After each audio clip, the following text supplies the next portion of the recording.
Assalamualaikum warahmatullahi wabarakatuh. Salam sejahtera untuk kita semuanya. Pertama-tama saya panjatkan puji dan syukur atas kehadirat Tuhan Yang Maha Esa, karena atas izinnya pada kali ini saya dapat menyampaikan dan memberikan pemahaman materi dalam mata kuliah ekonomi publik. Yang saya hormati Bapak Slamet Rahmadi, SEMSI, dan Ibu Sriningsi SME selaku dosen pengampu pada mata kuliah ekonomi publik, serta teman-teman sekalian yang saya banggakan. Perkenalkan, nama saya Sinta Melinda dengan NIM C1A024022 dari kelas R005. Jadi pada kesempatan kali ini saya akan menyampaikan materi yang terdapat dalam mata kuliah ekonomi publik, yaitu tentang konsep dasar dari ekonomi publik itu sendiri. Saya sangat bersyukur dapat berbagi pemahaman kepada teman-teman semua tentang peran pemerintah dalam perekonomian dan juga bagaimana ekonomi publik itu berjalan. Dan semoga materi yang dapat saya sampaikan ini dapat bermanfaat bagi kita semuanya. Terima kasih dan selamat menyaksikan videonya. Jadi di dalam konsep dasar ekonomi publik itu terbagi menjadi 7 submateri. Yang pertama itu ada definisi ekonomi publik secara umum dan menurut para ahli. Kemudian ada tujuan ekonomi publik, ciri-ciri ekonomi publik, perspektif ekonomi mikro dan ekonomi makro dalam ekonomi publik, kemudian peran pemerintah dalam perekonomian, dan juga pentingnya intervensi pemerintah itu dalam perekonomian, atau maksudnya itu pentingnya peran pemerintah di dalam perekonomian itu sendiri. Kemudian yang terakhir itu ada kesimpulan. Jadi definisi ekonomi publik sendiri yaitu ekonomi publik atau public economy adalah cabang dari ilmu ekonomi yang mempelajari tentang peran pemerintah dalam perekonomian dan bagaimana kebijakan publik itu kita terapkan atau diterapkan untuk memperbaiki alokasi sumber daya dan mencapai kesejahteraan sosial. Jadi intinya itu fokus utama dari ekonomi publik itu sendiri yaitu bagaimana caranya untuk menganalisis dari pengaruh kebijakan fiskal terhadap perekonomian serta bagaimana kebijakan tersebut itu dapat meningkatkan kesejahteraan masyarakat. Jadi pada slide kali ini saya akan memaparkan pendapat para ahli mengenai definisi dari ekonomi publik. Yang pertama itu ada menurut David N. Hyman, kemudian yang kedua itu ada menurut Richard A. Musgrave, kemudian ada menurut M. Suparmoko, ada menurut Carl C. Pelm, kemudian ada menurut Guritno Mangkusubroto, kemudian ada menurut Paul A. Samuelson. Jadi yang pertama itu menurut David N. Hyman. Jadi di dalam bukunya si Hyman, yaitu Public Finance, A Contemporary Application of Theory to Policy, ekonomi publik atau public economy adalah ilmu ekonomi yang mempelajari tentang aktivitas-aktivitas pemerintah dan alternatif-alternatif cara untuk membiayai pengeluaran pemerintah. Jadi artinya itu fokus utama si Hyman sendiri terdapat pada public finance atau keuangan negara. Jadi pertanyaan yang paling penting dalam pendekatan ini atau dalam pandangan ini yaitu dari mana sih sebenarnya pemerintah itu memperoleh dana, kemudian bagaimana sebenarnya pajak itu dirancang, kemudian juga bagaimana sebenarnya pengeluaran negara itu bisa memengaruhi masyarakat secara luas atau secara keseluruhan.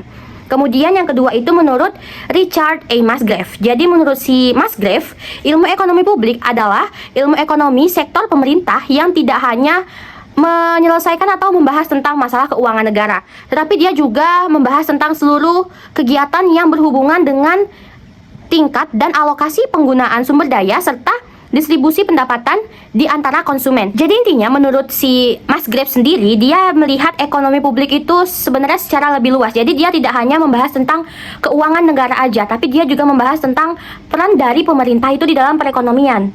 Apa aja sebenarnya peran-peran pemerintah? Contohnya kan seperti fungsi pemerintah itu di dalam mengatur alokasi sumber daya, kemudian juga dalam mendistribusikan pendapatan, kemudian juga dalam menjaga stabilitas ekonomi di suatu pemerintahan ataupun di suatu negara. Kemudian ada pendapat dari M. Suparmoko. Jadi Suparmoko sendiri mendefinisikan ilmu ekonomi publik adalah ilmu ekonomi yang mempelajari tentang kegiatan-kegiatan pemerintah dalam bidang ekonomi, terutama mengenai penerimaan dan pengeluarannya beserta dengan pengaruhnya di dalam perekonomian. Jadi intinya menurut pendapat si Suparmoko sendiri, ya lebih kontekstual atau bahasanya itu lebih terkhusus untuk di Indonesia. Misalnya kan bisa dikaitkan dengan APBN, pajak, subsidi, dan kebijakan fiskal secara nasional. Intinya itu menurut Suparmoko itu dia lebih menekankan pada contoh nyata yang terdapat di Indonesia. Kemudian menurut Carl C. Pelm, ilmu ekonomi publik adalah ilmu ekonomi yang mempelajari tentang penggunaan dana untuk pemerintah guna memenuhi pembayaran kegiatan yang dilakukan oleh pemerintah.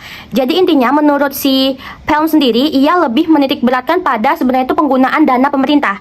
Intinya itu dia itu lebih berfokus pada bagaimana sebenarnya dana-dana publik itu digunakan secara efisien dan tepat sasaran untuk membiayai pelayanan dan program-program yang terdapat di dalam pemerintah. Oke, kemudian menurut Guritno Mangkusubroto, ilmu ekonomi publik adalah salah satu cabang dari ilmu ekonomi yang menganalisis peranan dari pemerintah dalam perekonomian dan dampak kebijakan pemerintah dalam bidang fiskal terhadap perekonomian. Jadi intinya, si Guritno sendiri lebih memaparkan atau lebih berpendapat, dia lebih menekankan bahwa peran pemerintah itu secara aktif dalam perekonomian, khususnya itu melalui kebijakan fiskal seperti pajak dan belanja negara. Kemudian ada menurut pendapat Paul A. Samuelson. Jadi si Paul sendiri memaparkan bahwa ekonomi publik itu membahas tentang bagaimana sebenarnya pemerintah itu menyediakan barang publik atau public goods, serta mengatasi kegagalan pasar untuk meningkatkan kesejahteraan masyarakat secara luas atau secara menyeluruh. Intinya itu ia menjelaskan sebenarnya itu bahwa peran pemerintah itu sangat-sangat diperlukan ketika pasar itu memang sudah dirasa tidak mampu untuk menyediakan barang ataupun jasa secara efisien. Jadi kesimpulan dari pendapat para ahli mengenai definisi dari ekonomi publik adalah sebenarnya itu ekonomi publik itu tidak hanya berbicara soal keuangan negara saja, tetapi dia juga membahas tentang bagaimana sebenarnya pemerintah itu perannya dalam mengatur, membiayai, kemudian menjaga stabilitas dan juga mendistribusikan dan serta juga menjaga kesejahteraan masyarakat secara lebih menyeluruh. Kemudian pada slide ini membahas tentang tujuan ekonomi publik. Nah, kita sudah melihat bahwa sebenarnya tujuan ekonomi publik sendiri itu nggak hanya satu, nggak hanya alokasi sumber daya yang efisien kan, tetapi di sini ada 6 tujuan dari ekonomi publik itu sendiri. Nah, yang pertama itu alokasi sumber daya yang efisien. Maksudnya apa? Jadi intinya itu pemerintah itu sangat berperan dalam memastikan bahwa sumber daya yang kita gunakan itu bisa digunakan secara optimal dan juga secara efisien agar sumber daya yang kita miliki itu tidak terbuang secara sia-sia.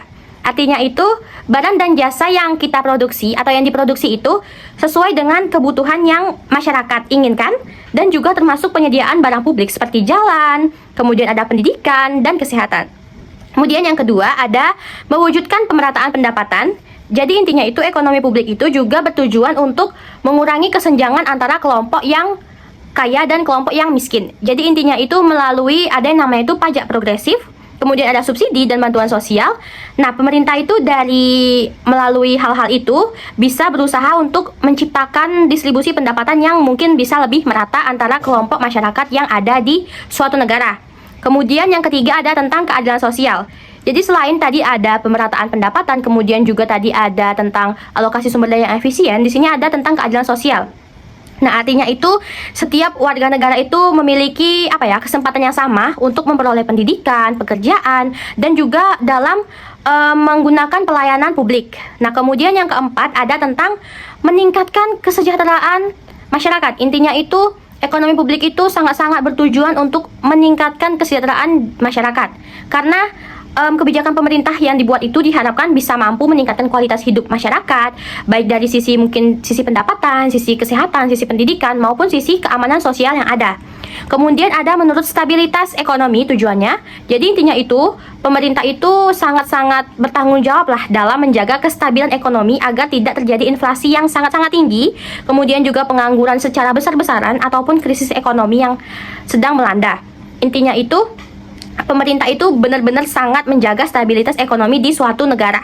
Kemudian yang terakhir itu tujuan dari ekonomi publik adalah mengatasi kegagalan pasar. Intinya itu kegagalan pasar itu kondisi di mana ketika pasar itu tidak mampu bekerja secara efisien, misalnya dalam menyediakan barang publik ataupun mengatasi eksternalitas. Jadi di sini pemerintah itu turut hadir untuk memperbaikinya melalui regulasi dan kebijakan yang ada. Jadi bisa kita simpulkan dari tujuan-tujuan ini bahwa sebenarnya itu tujuan ekonomi publik itu adalah menciptakan sistem ekonomi yang lebih efisien, adil, stabil, dan juga mampu untuk meningkatkan kesejahteraan masyarakat itu secara keseluruhan ataupun secara menyeluruh. Jadi pada saat ini menjelaskan tentang ciri-ciri atau karakteristik khusus dari ekonomi publik yang membedakannya dengan cabang dari ilmu ekonomi lainnya. Nah, ciri-ciri ekonomi publik sendiri terbedakan atau dikarakteristikkan menjadi 5. Yang pertama itu ada intervensi pemerintah atau government intervention, kemudian ada redistribusi pendapatan atau income redistribution, kemudian ada penentuan kebijakan fiskal atau fiscal policy determination, kemudian ada masalah eksternalitas atau externalities, dan juga yang terakhir ada barang publik atau public goods. Kita bisa melihat pada saat ini bahwa ekonomi publik itu bisa dilihat dari sisi ekonomi mikro dan sisi ekonomi makro. Nah, pada sisi ekonomi mikro sendiri, itu lebih dipengaruhi oleh pemikiran teori ekonomi klasik dan juga teori pilihan publik yang dipelopori oleh James M. Buchanan.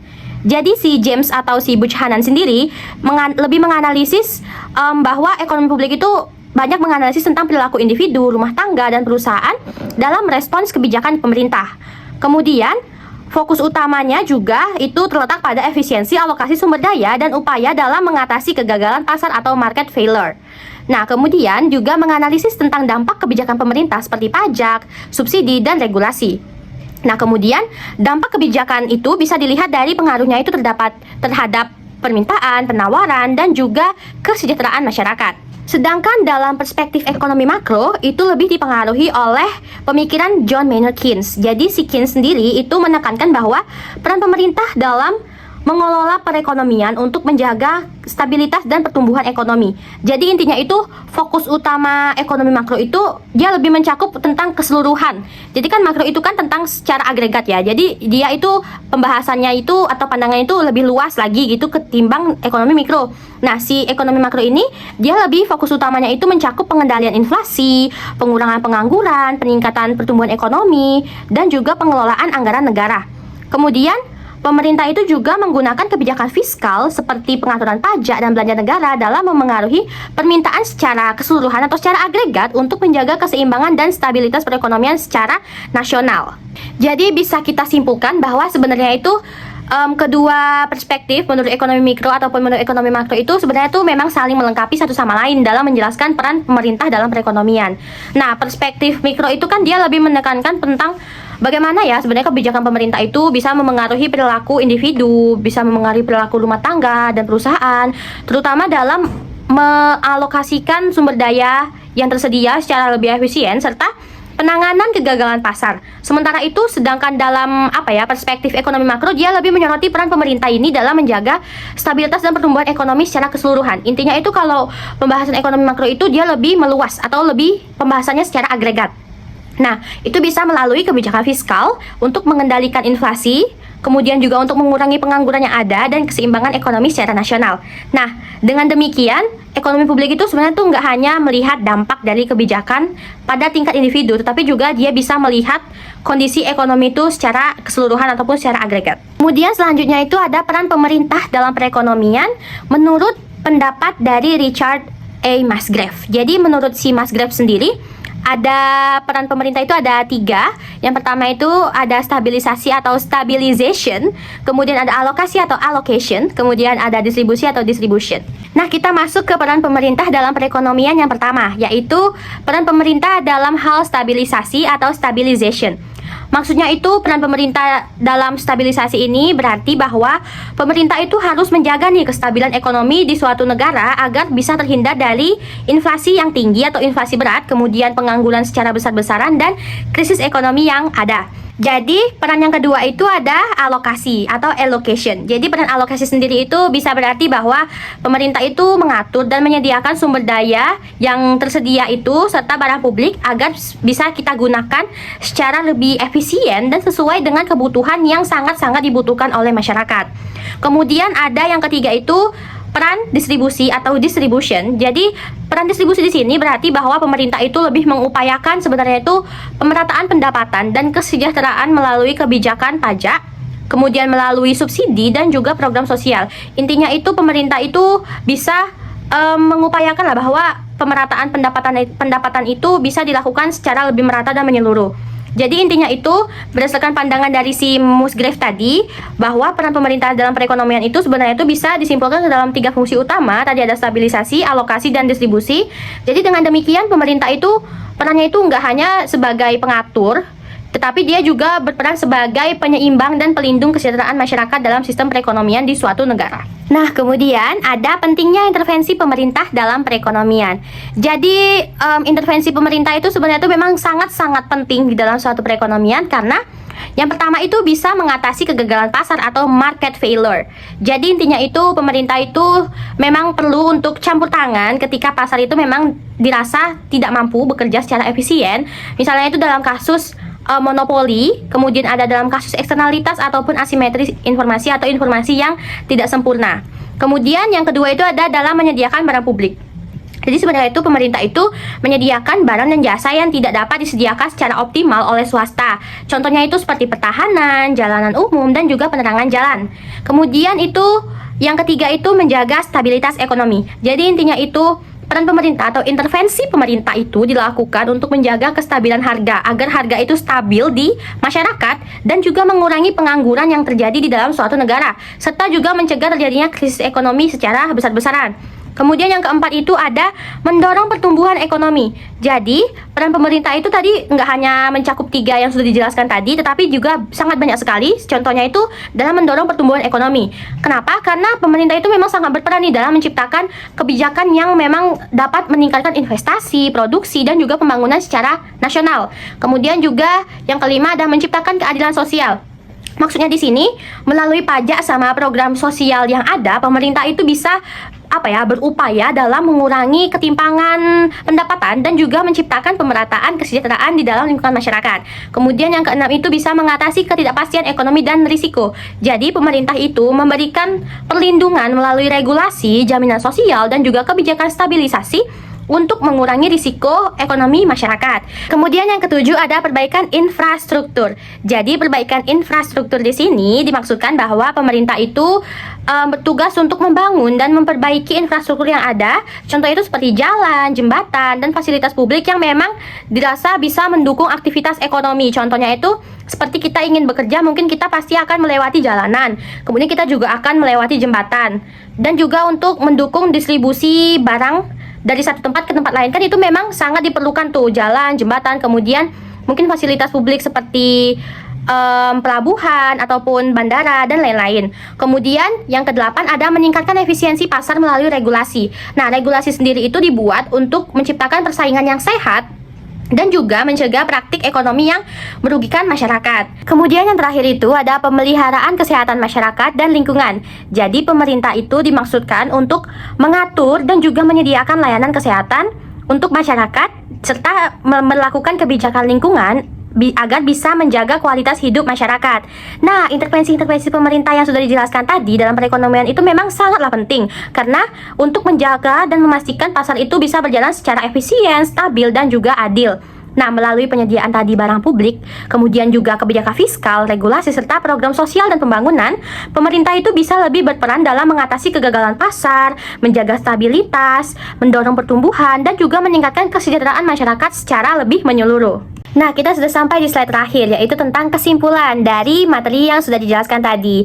Jadi, bisa kita simpulkan bahwa ekonomi publik itu sebenarnya itu bukan hanya membahas tentang keuangan negara, tetapi juga dia membahas tentang peran pemerintah di dalam perekonomian, khususnya dalam mengatasi kegagalan pasar atau market failure, seperti eksternalitas, barang publik, monopoli, dan juga asimetri informasi atau informasi yang tidak sempurna, yang bisa menyebabkan inefisiensi dan juga ketidakseimbangan dalam masyarakat secara luas. Nah, oleh karena itu, pemerintah itu sangat diperlukan dalam melakukan campur tangan melalui berbagai instrumen kebijakan yang ada seperti regulasi, pajak, subsidi, penyediaan barang publik, dan juga kebijakan fiskal untuk meningkatkan efisiensi, keadilan, dan juga kesejahteraan masyarakat. Nah, namun intervensi tersebut sebenarnya itu tetap perlu diperhatikan dan juga dievaluasi agar dapat tepat sasaran dan tidak menimbulkan inefisiensi baru atau dampak yang tidak diharapkan. Terima kasih telah menonton video ini dan menyimak pembahasan yang telah saya sampaikan dari awal hingga akhir. Apabila terdapat kesalahan dalam penyampaian kata, mohon dimaafkan. Wabillahi taufiq wal hidayah. Wassalamualaikum warahmatullahi wabarakatuh.